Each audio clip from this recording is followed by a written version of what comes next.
और भाई शेरो और शेरनी हो। तो भाई कल एक कमेंट आया था कि मिक्स ग्रुपिंग के ऊपर एक वीडियो चाहिए, तो आपके लिए हाजिर है मिक्स ग्रुपिंग के ऊपर वीडियो। तो यहाँ पर इसके अंदर हम क्या करते हैं, जैसे कि हम डायग्राम देख पा रहे हैं कि हमने सारे सेल्स जो यहाँ पर यूज किए हैं वो सेम आइडेंटिकल है, यानी कि उनका ईएमएफ और उनकी इंटरनल रेजिस्टेंस दोनों ही सेम है। ठीक है। नाउ पॉइंट इज दैट कि हमने एन सेल्स को सीरीज में लगा दिया और फिर ऐसे ऐसे करके हमने एम रोज लगा दी यहाँ पर। हमें इसको डायग्राम को सिस्टमेटिकली जो है ना रिड्यूस करते जाना पड़ेगा, तब जाके हमारे पास फाइनल आंसर आएगा। ठीक है। तो ये हमारे पास एक एक्सटर्नल रेजिस्टेंस है आर। अब सबसे पहले हम क्या करेंगे, हर ब्रांच में एन सेल्स जो है ना वो सीरीज में लगे हुए हैं, तो हर ब्रांच का जो इक्विवेलेंट ईएमएफ आएगा that will be like this.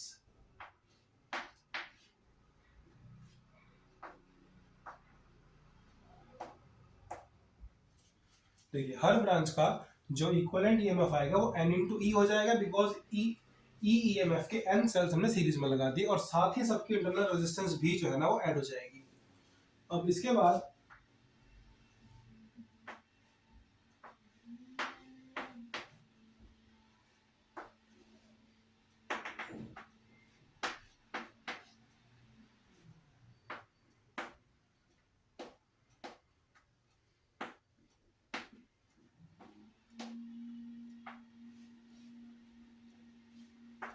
ये हमने यहाँ से इसको रिड्यूस करके सारे सेल्स को एक सिंगल सेल में कन्वर्ट करके हमने इस वाले डायग्राम को बना दिया। अब यहाँ पर ध्यान से देखिए, पैरेलल के अंदर तो ईएमएफ सेम रहता है, तो अगर मैं इन सबको क्लब कर दूंगा तो इन सबका जो ईएमएफ आएगा वो एक ही आएगा।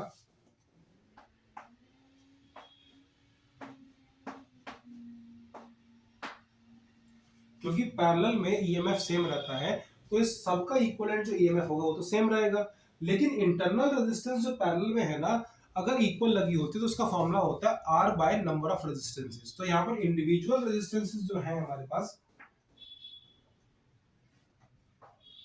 एन आर, और ऐसी ऐसी एम रोज हमने यहाँ पर यूज करी थी।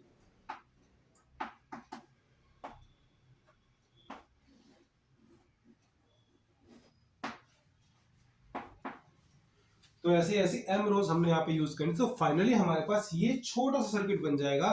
जो इतना बड़ा सर्किट हमारे पास स्टार्टिंग में था, पहले हमने इसको इसमें कन्वर्ट किया, फिर इसमें कन्वर्ट किया।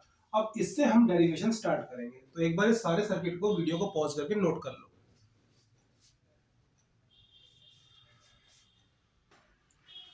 चलिए तो यहां से कंटिन्यू करते हैं। ये जो हमारे पास सर्किट आया था, इसमें से जो करंट फ्लो करेगा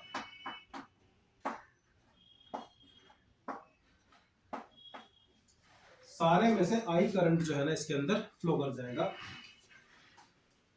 आई इज इक्वल टू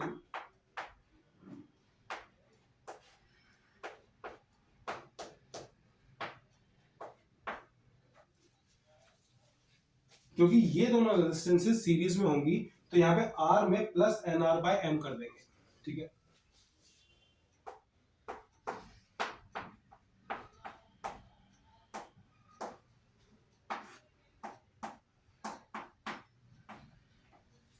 और ये यहाँ पे आर प्लस एन आर हो जाएगा। अब भाई यहाँ पर शुरू होगा मैथमेटिक्स का एक खूनी खेल। मैथमेटिक्स का खूनी खेल इसलिए कह रहा हूँ क्योंकि इसमें कई बच्चों को लॉजिक नजर नहीं आता कि कैसे हुआ है, पर कोई बात नहीं, तुम्हारा दोस्त है ना, सब समझाऊंगा।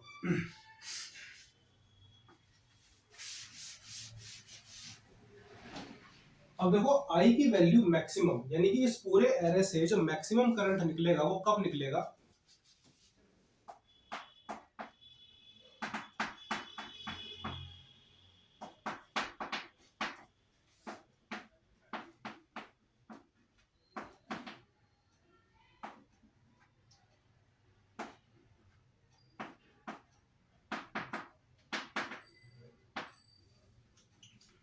आई यहां से मैक्सिमम तब होगा जब M R plus N R की वैल्यू जो है ना ये सबसे कम होगी।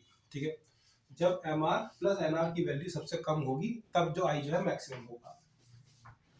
अब यहां से इस वीडियो को ध्यान से नोट करना शुरू कर देना।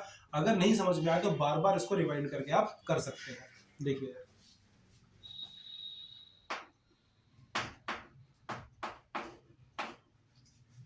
M R plus N R is equal to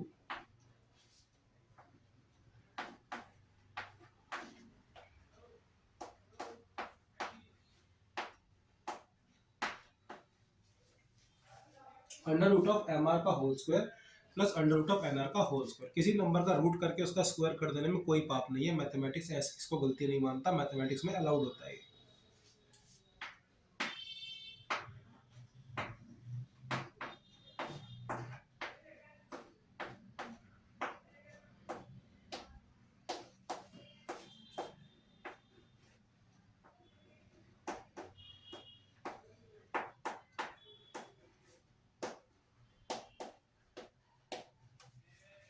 अब दूसरा पाप जो मैथमेटिक्स में अलाउड होता है वो ये होता है कि भाई addition and subtraction of same number, तो ये पाप भी मैथमेटिक्स में अलाउड होता है। तो फिलहाल हमने सेम नंबर को माइनस किया और सेम नंबर को प्लस किया, लेकिन नंबर आप सोच समझ के यूज करें क्योंकि इससे आपका एक्सप्रेशन बनना चाहिए। Now this becomes a square plus b square minus 2ab, ठीक है। सो इन तीन टर्म्स को अगर मैं क्लब कर दूंगा तो ये बन जाएगा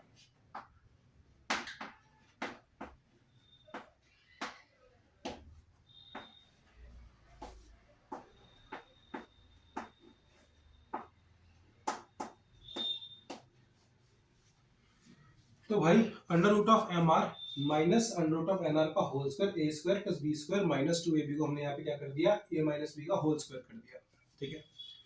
अब इसको सॉल्व करेंगे। अब i की वैल्यू जो है वो हमें मैक्सिमम चाहिए थी और इसकी वैल्यू मिनिमम चाहिए थी।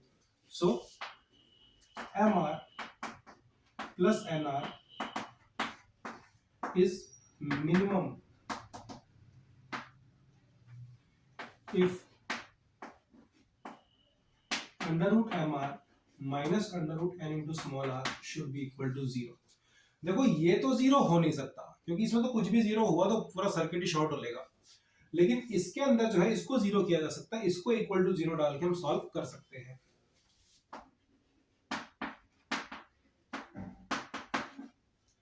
सो R should be equal to N R divide by M, यानी कि आप मैक्सिमम करंट तब निकाल सकते हैं सर्किट से जब आपका जो एक्सटर्नल रेजिस्टेंस है ना वो टोटल इंटरनल रेजिस्टेंस के बराबर होनी चाहिए। सो यहां पर मैं लिख देता हूं